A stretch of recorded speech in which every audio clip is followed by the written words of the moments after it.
Assalamualaikum warahmatullahi wabarakatuh. Perkenalkan saya Nazwa Egy Setiawalia dengan NPM 214201516092. Di sini saya dari kelas RA1 Program Studi Keperawatan. Saya akan menjelaskan terkait materi keamanan dan privasi dalam sistem informasi kesehatan. Di sini saya akan memenuhi tugas mata kuliah Sistem Informasi Kesehatan dengan dosen pengampu Bapak Ari Gunawan, Eskom MMSI. Baik, sebelumnya, marilah kita membahas terkait tentang keamanan. Keamanan dalam sistem informasi kesehatan ialah suatu upaya untuk melindungi data dan informasi medis dari ancaman yang dapat membahayakan keutuhan dan kerahasiaannya. Nah, keamanan dalam sistem informasi kesehatan juga mencakup kontrol akses dan autentikasi pengguna dalam mengakses data medisnya. Dan ancaman-ancamannya itu bisa berasal dari beberapa hal, yakni seperti hacker, virus, dan lain sebagainya. Nah, privasi ini juga mencakup penerapan hak privasi pasien dan hak atas informasi. Hak untuk mengakses informasi, hak untuk mengetahui tentang penggunaan dan mengungkapkan informasi, hak untuk menolak penggunaan dan pengungkapan informasi, dan hak untuk meminta koreksi informasi yang akurat. Nah, konteks sistem informasi kesehatan, keamanannya ini mencakup akses teknis melindungi kebijakan dan tindakan untuk melindungi data kesehatan dari kerusakan, penipuan, dan serangan dari luar maupun dalam organisasi. Nah, di sini ada jenis-jenis ancaman keamanan pada sistem informasi kesehatan. Nah, yang pertama adalah serangan malware. Malware adalah perangkat lunak berbahaya yang dapat merusak atau mengambil alih sistem informasi kesehatan. Jenis malware ini umumnya meliputi virus, worm, dan trojan. Nah, yang kedua adalah jenis serangan DDoS atau Distributed Denial of Service, yang merupakan serangan yang menutup akses ke sistem informasi kesehatan dengan cara mengalihkan lalu lintas jaringan dan membuat sistem menjadi tidak responsif. Nah, yang ketiga adalah serangan phishing. Serangan phishing adalah sebuah upaya untuk mendapatkan informasi pribadi atau rahasia dengan menyambar entitas terpercaya. Nah, yang keempat ialah serangan man in the middle. Serangan man in the middle adalah jenis serangan di mana peretas mencoba untuk memasuki komunikasi antara dua pihak dan memperoleh informasi yang dikirimkan. Nah, yang terakhir, yang kelima ialah kehilangan atau pencurian data. Kehilangan atau pencurian data adalah ancaman keamanan yang paling umum pada sistem informasi kesehatan. Hal ini dapat terjadi ketika peretas berhasil memperoleh akses ke sistem atau ketika informasi yang disimpan di media tidak aman. Nah, selanjutnya kita memasuki teknologi dan metode untuk menjaga keamanan dan privasi dalam sistem informasi kesehatan. Nah, yang pertama di sini adalah enkripsi. Enkripsi merupakan sebuah proses mengubah data menjadi kode rahasia yang hanya dapat diakses oleh pihak yang berwenang. Dengan menerapkan teknik enkripsi ini, informasi kesehatan yang disimpan atau ditransmisikan melalui jaringan dapat dijaga kerahasiaannya, sehingga dapat meminimalisir terjadinya kebocoran data.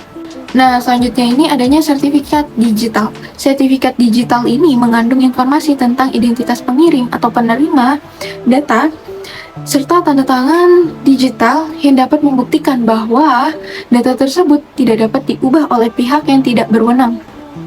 Nah, berikutnya ada firewall. Firewall adalah perangkat lunak atau perangkat keras yang digunakan untuk melindungi jaringan dari serangan luar. Firewall mampu memonitor dan memfilter lalu lintas data yang masuk dan keluar dari jaringan serta memblokir akses dari sumber yang tidak dikenal atau mencurigakan. Nah, selanjutnya ada sistem deduksi instruksi atau IDS. IDS ini adalah perangkat lunak atau perangkat keras yang digunakan untuk mendeteksi upaya pembobolan keamanan jaringan atau sistem informasi.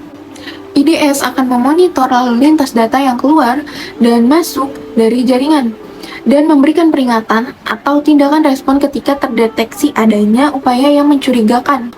Berikutnya ada sistem manajemen akses. Sistem manajemen akses ini adalah sistem yang digunakan untuk mengelola dan membatasi akses pengguna ke sistem informasi kesehatan.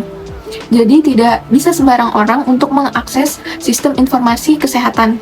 Dan yang terakhir ini adalah pelatihan kesadaran pengguna. Pelatihan dan kesadaran pengguna merupakan faktor penting dalam menjaga kerahasiaan atau privasi dan keamanan data kesehatan. Pengguna harus dilatih untuk mengenali adanya tanda-tanda ancaman keamanan, serta mengikuti prosedur keamanan dan privasi prosedur yang telah ditetapkan. Selain itu, kesadaran pengguna dalam menjaga kerahasiaan data juga dapat membantu mencegah terjadinya pelanggaran privasi. Baik, selanjutnya kita memasuki terkait regulasi dan aturan terkait keamanan dan privasi dalam sistem informasi kesehatan. Kenapa hal ini harus dibahas? Karena hal ini sangat penting untuk mengetahui bahkan memastikan bahwa informasi kesehatan tetap aman dan terlindungi. Nah, ada pun beberapa aturan dan regulasi terkait dengan keamanan dan privasi dalam sistem informasi kesehatan, antara lain yaitu yang pertama, adanya Health Insurance Portability and Accountability Act atau HIPAA. HIPAA ini ialah undang-undang yang berfokus pada perlindungan privasi dan keamanan informasi kesehatan di Amerika Serikat. HIPAA ini memperkuat hak privasi pasien dan mewajibkan rumah sakit, klinik, dan lembaga kesehatan lainnya untuk melindungi informasi kesehatan pasiennya. Nah, yang kedua ialah General Data Protection Regulation atau yang disingkat dengan GDPR. Aturan ini merupakan aturan dari Uni Eropa yang bertujuan untuk melindungi data pribadi warga Uni Eropa, termasuk dengan sistem informasi kesehatannya. Nah, GDPR ini mewajibkan perusahaan untuk melindungi data pribadi dan memberikan akses kepada individu yang data pribadinya telah dikumpulkan. Nah, yang ketiga adalah Personal Data Protection Act atau PDPA. Aturan ini ditetapkan di Singapura dan untuk mengatur aturan tentang perlindungan data pribadi termasuk informasi kesehatan. Nah, PDPA ini mewajibkan organisasi untuk mengambil langkah-langkah teknis yang wajar untuk melindungi data pribadi yang dikumpulkan dan diolah. Nah, yang keempat, ada The Health Information Technology for Economic and Clinical Health atau yang disingkat dengan HITECH. HITECH ini adalah undang-undang yang memberikan insentif finansial bagi penyedia layanan kesehatan untuk mengadopsi teknologi informasi kesehatan. HITECH juga memperkuat aturan HIPAA tadi dengan menambahkan sanksi yang lebih berat untuk pelanggaran keamanan dan privasi informasi kesehatan. Nah, yang terakhir adalah ISO 27001.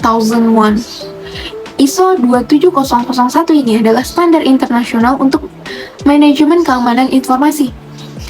Standar ini memberikan kerangka kerja untuk mengidentifikasi, mengukur, dan mengelola resiko keamanan informasi. Dengan adanya aturan dan regulasi yang jelas, diharapkan dapat meningkatkan kesadaran dan keselamatan privasi kesehatan dan mengurangi resiko pelanggaran keamanan dan privasi. Baiklah, sekian materi yang telah saya sampaikan, semoga bermanfaat. Sekian dan terima kasih.